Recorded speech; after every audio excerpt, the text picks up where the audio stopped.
За ингээд Ховд аймгийн Чандман сумын түүх 100 жилийн өргөн дэлгэр сайхан болж байна.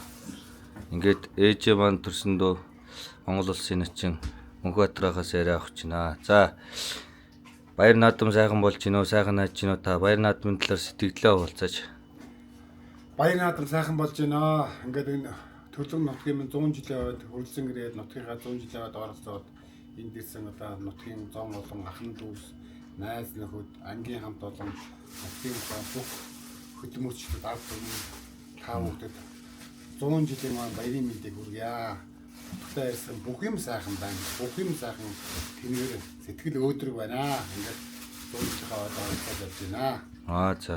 Та тэгээд ах トゥ энэ ах トゥ хамаатан садан ойр тойрныхоо хүмүүс сайхан мэдлэгээ төвшүүлээч. Энэ бичлэг учир нь хадгалагдаад магадгүй дараагийн 110 жилээр ингээд үзээ сууж явах юм аа. Та тэгэхээр бас ингээд өнөөдрийн өв сэтгэлдээ үлдээгээд бас. За өнөөдөр ингээд сумдаа 100 жилийн хойд хөрөлцөн ингээд өөрийнхөө төссөн гिचиндээ ирээд одоо 100 жилийн хойд оролцож байна. Энэ хойд манад одоо тэгээ хөрг ахын дээр ирсэн.